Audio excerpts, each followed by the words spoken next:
Hello, Internet family. I am in Sedona on a morning hike.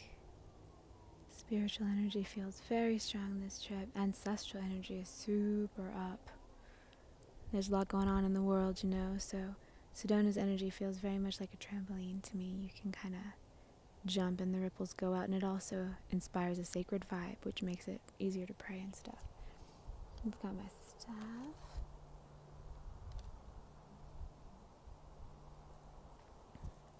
Okay, so this video is to tell you guys what it was like to work with Branwen during August 2020. I'm going to give y'all some Red Rock views as I'm talking because it's so good. So Branwen was an ancient historical figure. Some people say she was myth, some people say she was based on a real person back in the area of Western Europe, before the countries were what they now are. She was a princess of a kingdom, and she was betrothed to a king of another kingdom to make an alliance with their marriage. She was a teenage girl, fell in love with the guy, wanted to have a good marriage. They seemed to get along well. He and his people traveled to where she and her people live so they could have the wedding. And at the wedding, her brother, she had two brothers, at least two, but two mentioned in the story. One of them is the brother who set up the match, who seems pretty cool. The other brother caused all kind of havoc for her. Never explained why, but ancient myths, only a few things remain, so you gotta extrapolate a lot. Anyways, so some stories say mutilated, some stories say murdered the horses of her husband. Her brother did, the troublemaker one. And so, at the wedding. And so her husband and his people, of course, are very angry. They all go home. And then once they get home, her husband's support system, friends, family, whatever, convince him that she is somehow bad, that she must have been in on it, that he can't trust her, whatever. So he sticks her in the kitchen and she becomes a servant. And it's also kind of implied that he abused and beat her and stuff. And they also eventually had a child, so it makes you wonder what that was like. Probably not all that pleasant for her. But she loved the child. It was a son, and his father loved him as well. She sent word. This is where things get a little interesting. She sent word somehow, some stories are more fantastical, to her brother to ask for rescue because she was being treated so badly. And they came to rescue her. And while they were there, the troublemaker brother killed her son by throwing him into a fire.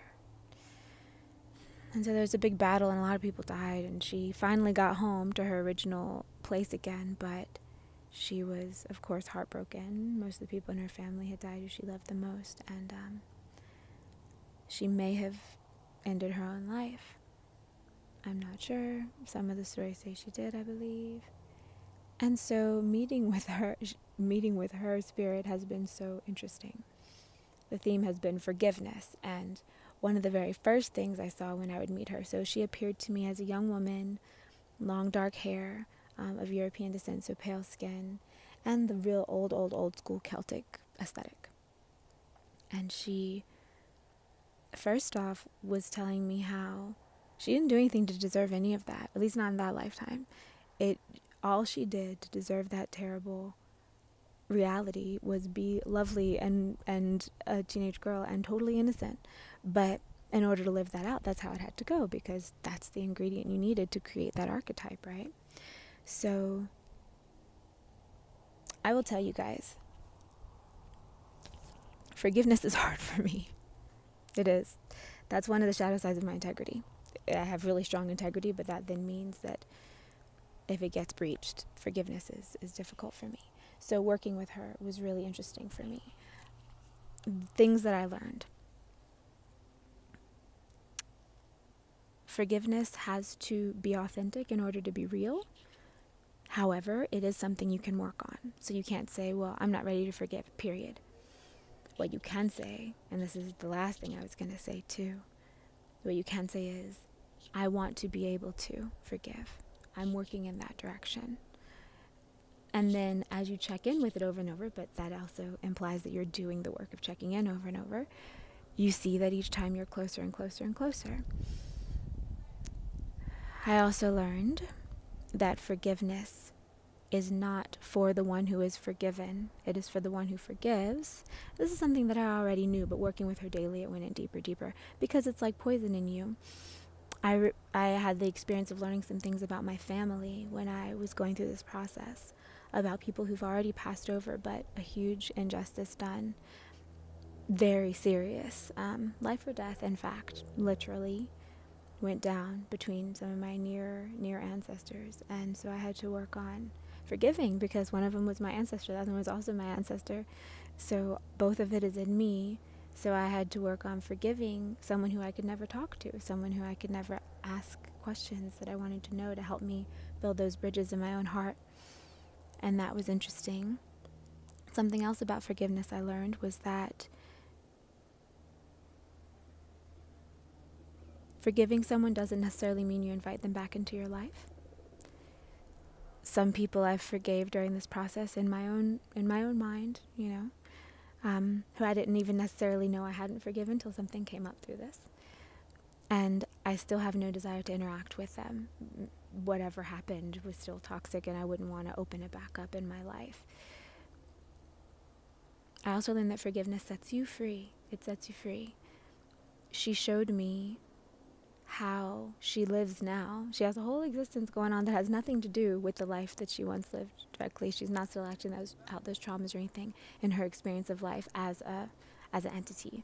And she showed me how if she hadn't forgiven, there would still be cords tied to her from that, or connections made that would not be allowing her to be truly free in the reality that she now chooses.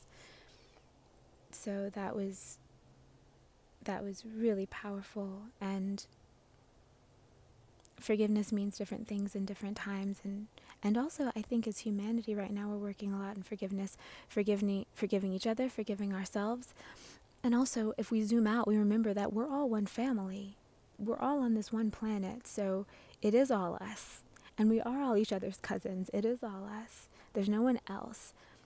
We classify ourselves in these categories, and yeah, there are archetypes that we live out and that are represented, some more than other, but this is also a macrocosmic and microcosmic fractal universe, and that means that stuff goes on within us and around us, and how we interpret it and live it is how we interpret it and live it. I know that I bounce back and forth between really zoomed out and then really zoomed into what's going on in my personal life, my family history, my genetic lineage, my country, the system of nature. Which, speaking of forgiveness, right? We've got these huge fires going on right now, burning all over.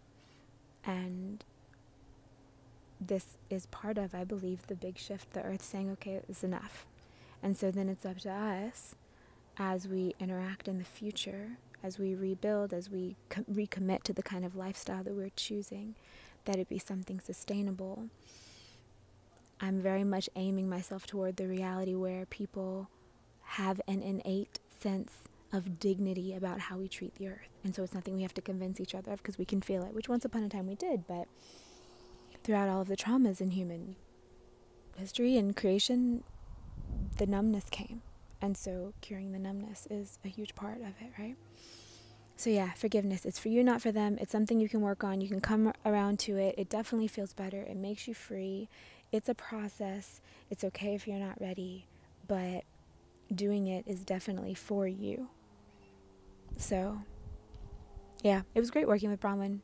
At the end of the month, we said goodbye, and she wished me well, and said that if I needed to call on her, I could, and it was very but I don't know that I necessarily will. Probably before the end of time I will, but it was a lovely thing. And now today is September 12th, so it's been a while that I haven't had a goddess in that slot in my meditation, so I'm going to pull another card very soon and let you guys know who the September goddess is. Anyway, sending you love from Sedona. Hope you all are living a life that is full of blessings and love.